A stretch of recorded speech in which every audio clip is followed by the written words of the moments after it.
जैसा कि आप लोग जान रहे हैं कि झारखंड प्रदेश में पेपर लीक को परंपरा बना दिया गया है और लगातार पेपर लीक किया जा रहा है और हम लोग लगातार आंदोलन कर रहे हैं और लगातार राज्य के युवाओं का जो प्रतिभा है उसको कत्ल किया जा रहा है। लेकिन अब तक गिरोह का असली मास्टरमाइंड को पकड़ा नहीं गया है। अब तक उच्च स्तरीय सीबीआई जैसे स्वतंत्र एजेंसी से किसी भी पेपर लीक मामले पर जांच नहीं कराया गया है और हम लोग को मालूम है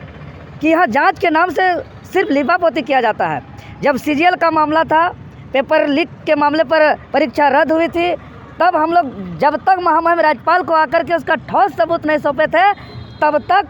जेएसएससी के चेयरमैन नीरज सिन्हा जी का इस्तीफा नहीं हुआ था और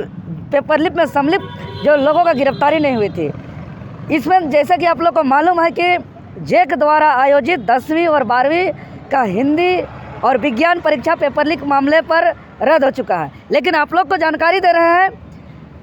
कि 19 फरवरी 2025 को हमने अपने पत्र संख्या 69 फरवरी 2025 के माध्यम से 19 फरवरी 2025 को जो 18 फरवरी 2025 को हिंदी का परीक्षा संपन्न हो चुका था उसका पेपर लीक का सबूत और साथ ही जो आने वाले 20 फरवरी 2025 को जो विज्ञान का परीक्षा होने वाला था उसका पेपर का लीक का सबूत हमने सौंपा था। तब जेक के सचिव जयंत मिश्रा जी ने हिंदी पेपर लीक को पूरी तरह इनकार कर दिया था, अस्वीकार कर दिया था कि ये हमारा ऑथेंटिक नहीं है और साथ ही साथ जो हम विज्ञान का सौंपे थे उसका डिजाइन को, उसका प्रारूप को भी उसको स्वीकार करने से इनकार कर दिया था। तब हमने कहा था कि आज कोई बात नहीं करेंगे, परीक्षा हॉल में जब क्वेश्चन पेपर बांटा जाएगा तब हम बात करेंगे। और दूसरे दिन मेरे सपने के बाद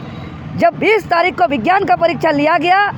अफसोस के साथ कहना पड़ रहा है पूरे झारखंड में 7.5 लाख छात्रों को वही क्वेश्चन पेपर बांटा गया जो हम एक दिन पहले सचिव जी को सौंपे थे। और जब सौंपे थे उस समय पत्र संख्या 8 2025 के माध्यम से जेक ने एक आधिकारिक नोटिस जारी करते हुए धमकी भरा फरमान जारी किया था कि पेपर लीक का मामला झूठा है,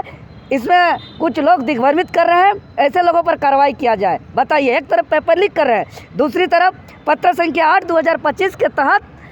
धमकी भरा आधिकारिक नोटिस जारी कर रहे हैं। जैसे ही हमने हूबहू पेपर मिला हमारा सौंपा हुआ तब हम आंदोलन का ऐलान किए, तो मेरा सबूत सौंपा हुआ और आंदोलन का ऐलान, चक्का जाम, झारखंड बंद 21 तारीख को का घोषणा किए। तब ये दबाव में आकर के जेक ने अपने आधिकारिक नोटिस जारी किया पत्र संख्या 9 2025 के तहत और हिंदी और विज्ञान को रद्द किया। लेकिन साइंस का भी वायरल हुआ है, उसको रद्द नहीं किया है।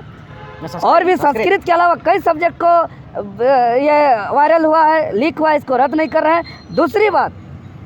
ये लगातार जो पेपर गिरोह का जो एक हावी हो रहा है, परंपरा बन रहा है, भ्रष्टाचार ही हो रहा है, करोड़ों करोड़ रुपए का गबन हो रहा है, इस पर कार्रवाई नहीं हो रहा है, ये सबसे बड़ा सवाल है। इन्होंने पूरे तरीके से कहते हैं कि राज्य का राजस्व अरबों अरब खर्चा हो रहा है। ये लोग कहते हैं कि उपायुक्त की निगरानी में इनको ट्रेजरी में रखा जाता है, कोई आँख नहीं कर सकता है, कोई टच नहीं कर सकता है, वहाँ से पेपर लीक हो रहा है। इसीलिए हमने महामहिम राज्यपाल जी से पूरा ठोस सबूत सौंपा है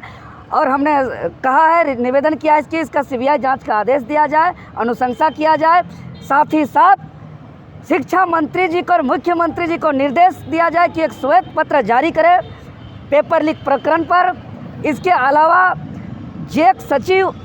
और जेक अध्यक्ष जिसका पहले से भ्रष्टाचार का आरोप है, वित्तीय अनियमितता का आरोप है, अनुशासनहीनता का आरोप है, कार्रवाई भी हो चुका है, इन लोग को आयोग घोषित करते हुए निलंबित किया जाए। और साथ ही साथ जेपीएससी मामले भी हमने